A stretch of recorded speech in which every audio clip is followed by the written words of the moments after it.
జరిగిందా జరగలేదా? It's not break down of law and order. Break down of law and order చాలా చిన్న పదం.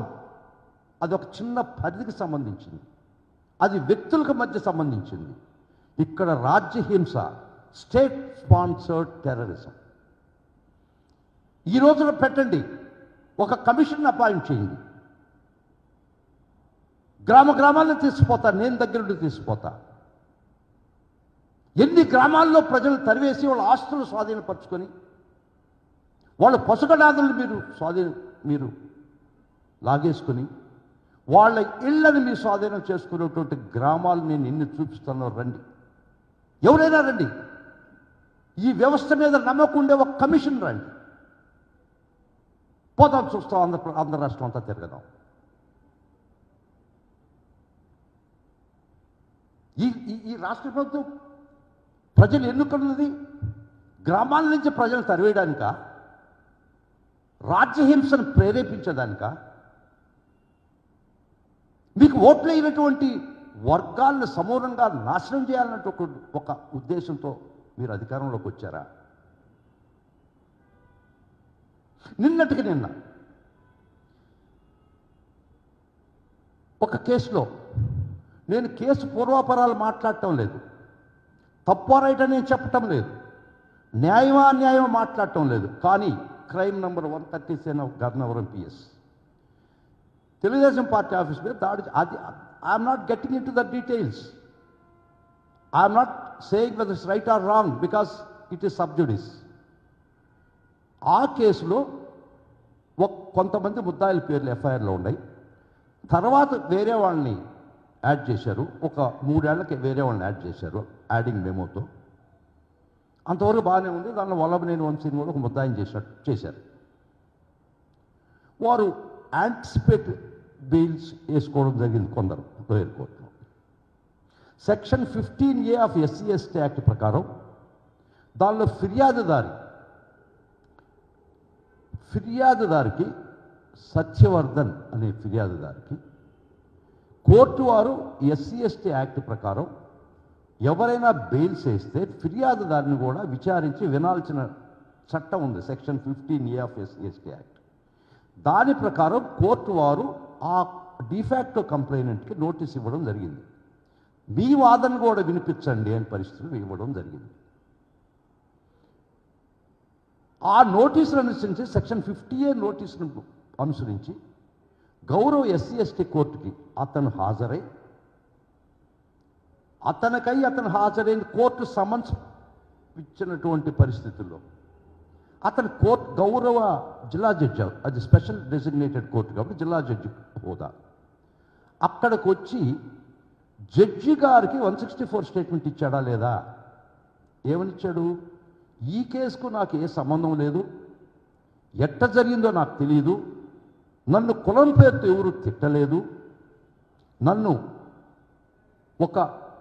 తర్వాత 2 రోజులకు ఒక టైప్డ్ కాపీలో సిగ్నేచర్ చేయమంటే నేను వారి బలవంతంగా చెప్తే చేయడం జరిగింది. గౌరవ కోర్టు వారి ముందర స్టేట్మెంట్ ఇచ్చాడు. కోర్టు వారు సమ్మన్ చేస్తే అతను పోయి కోర్టు వారికి నిజానిజాలు చెప్తే అది పక్కన పెడదాం, అది కూడా అవుతుంది. దానికి ముందర 2023వ సంవత్సరంలోనే పోలీసులు అతను విచారిస్తే అతను ఇచ్చినటువంటి వాంగ్మూలం 161 statement before the police on 23/10/2023. ఈ కేసులో నన్ను కులపరంగా ఏం తిట్టలేదు, నాకు వీళ్ళు గుర్తులేదు, నా చేత తర్వాత 2 రోజులకి సిగ్నేచర్ తీసుకున్నారు అని ఈ పోలీసు వ్యవస్థలో స్టేట్మెంట్ ఇస్తే 161 స్టేట్మెంట్ ఇచ్చాడా లేదా? This is the background. తర్వాత మొన్న 10వ తేదీ నేను చెప్పినట్టు జిల్లా జడ్జి గారి దగ్గరికి వచ్చి, స్పెషల్ డెసిగ్నేటెడ్ కోర్టు SC/ST దగ్గరికి వచ్చి కోర్టు సమ్మన్ చేస్తే వచ్చేటటువంటి సాక్షి. తన తల్లి, నేను నా తల్లి ఆటోలో వచ్చాం, నేను వాలంటరీగా స్టేట్మెంట్ ఇస్తున్నాను, నన్ను ఎవరు కులం పేరుతో తిట్టలేదు, నాకు సంబంధం లేదు, నేను తర్వాత 2 రోజులకు నాకు స్టేట్మెంట్ ఇచ్చాను గౌరవ జిల్లా జడ్జి దగ్గర, కోర్టు వారి దగ్గర సత్యవర్ధన్ స్టేట్మెంట్ ఇచ్చాడా లేదా? స్టేట్మెంట్ 10వ తేదీ ఇస్తే 11వ తేదీ కౌంటర్ వేస్తారు దానిలో పోలీసు వారు. దానిలో కూడా ఏం చెప్తారంటే అతన్ని ప్రలోభ పెట్టారు అని చెప్పారే కానీ తర్వాత వాళ్ళ తమ్ముడు వద్ద బలవంతంగా ఒక స్టేట్మెంట్ తీసుకొని మా అన్నని చంపేయడానికి తీసుకుపోయారని చెప్పి ఒక స్టేట్మెంట్ ఇచ్చి ఒక కేసు క్రైమ్ నెంబర్ 86 రిజిస్టర్ చేసి, సరే ముద్దాయిలని చెప్పేవాళ్ళు వేటాడారు, పక్కన పెడదాం. ఒక్క సెకండ్ నాకు టైం ఇస్తే ఒకటి చూపిస్తాను. 1 సెకండ్ ప్లీజ్.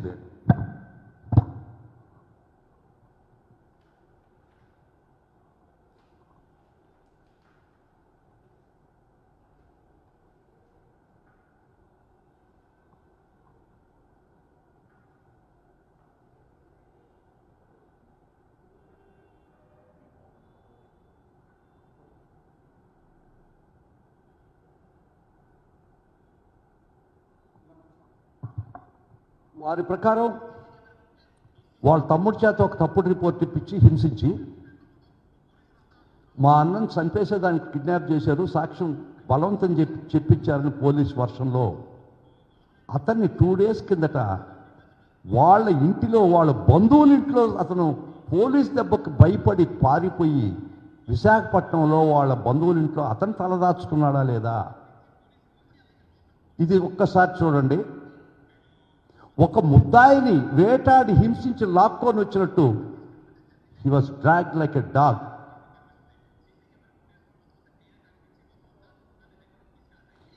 అతను నిజంగా చంపేయాలని, సత్యవర్ధన్ నిజంగా చంపేయాలని వీళ్ళు కిడ్నాప్ చేసి అతని చేత బలవంతంగా చెప్పించుంటే బయటకు వచ్చిన తర్వాత అతను పోలీస్ స్టేషన్కి పోయి చెప్పడా? ప్రభుత్వం మీదే కదా, మీరు బలవంతులు కదా, మీరు నిజం చెప్పాడు అతను కోర్టులో అని అక్కడనే పోలీస్ థ్రెట్స్ ఉన్నాయి నాకని చెప్పిన జడ్జి గారి దగ్గర చెప్పినటువంటి పరిస్థితి. అటువంటి సాక్షిని మీరు వేధించి వెంటాడి విశాఖపట్నంలో బంధువుల ఇంట్లో మీ దెబ్బకు భయపడి తలదాచుకున్నట్టు అతను ఏ విధంగా లాక్కు వచ్చి భయపెట్టి మళ్ళీ 161 స్టేట్మెంట్ మీరు తీసుకున్నారా లేదా? ఈ విధంగా రాజ్యహింస ప్రేరేపిస్తున్నటువంటి ఈ ప్రభుత్వం ప్రజల ప్రాథమిక హక్కులు నిర్దాక్ష్యంగా కాళరాస్తున్నటువంటి ప్రభుత్వం, ప్రతి ఒక్కరికి కాళరాత్రి చూపిస్తున్నటువంటి ఈ ప్రభుత్వం ఈ రాష్ట్రంలో కాన్స్టిట్యూషనల్ బ్రేక్ డౌన్ జరిగిందా లేదా అని మీ ముందర అడుగుతున్నా.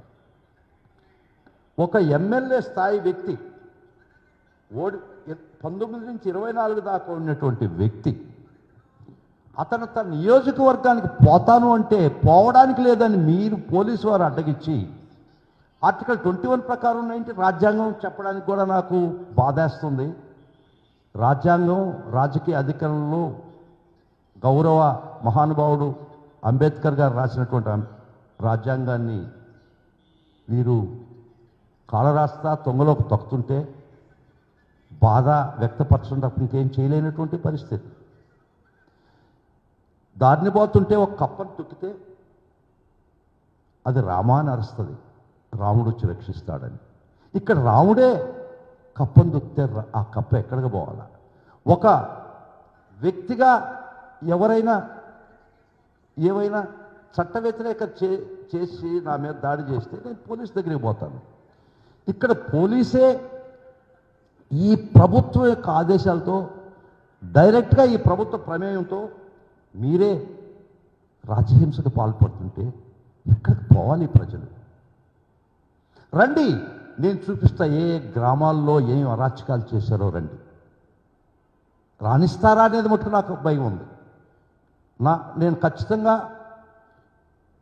ఈ చూపించడానికి కూడా మీకు ప్రజలకు తెలిపేదానికి కూడా పోదాం, ఏం చేస్తే అది చేస్తాను. ఫ్యాక్ట్ ఫైండింగ్ కమిటీ పోదాం. నా దగ్గరికి వచ్చి చాలా డీటెయిల్స్ ఉన్నాయి. కొన్ని విలేజెస్ నేను తీసుకుపోతా, రండి. మనల్ని కూడా అంతం చేస్తే కానీ ఎవరో ఒకరు సమిధిలో అవుదాం.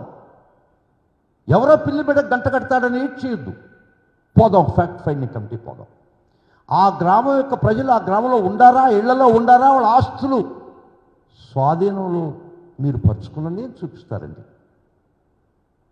ఆ గ్రామాలకు పాలిస్తే అట్లీస్ట్ పోయేదాన్ని ప్రయత్నిస్తాం.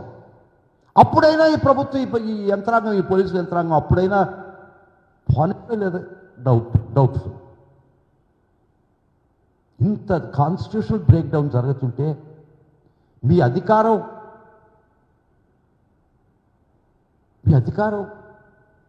ప్రజల మీద ఈ ప్రకోపం చూపించి మిమ్మల్ని ఎవరినైనా ప్రశ్నిస్తే గొంతులు నిర్దాక్షిణ్యం నలిపినటువంటి ఈ ప్రభుత్వంలో మిమ్మల్ని ప్రశ్నిస్తే మీ తప్పును ఎండగడితే ఇమ్మీడియట్గా తెల్లారి దాడి జరగద్ది. 1 భౌతికంగా, 2 మీడియా పరంగా. ఈ మీడియాపరమైనటువంటి మాఫియా ఈ అధికారంతో అధికార బలంతో మీరు చేసే దురాగతాలు, మీకు వంతబాడే మీడియా, ముఖ్యంగా ఈనాడు, కొరవ పేపర్లు ఎన్ని ఉన్నాయి, మీడియా ఛానల్స్ ఉన్నాయి. ఇక్కడ ఒక నెక్సస్ ఏర్పడి ఉంది. Media mafia and the mafia sponsored mafia structure created by the present government.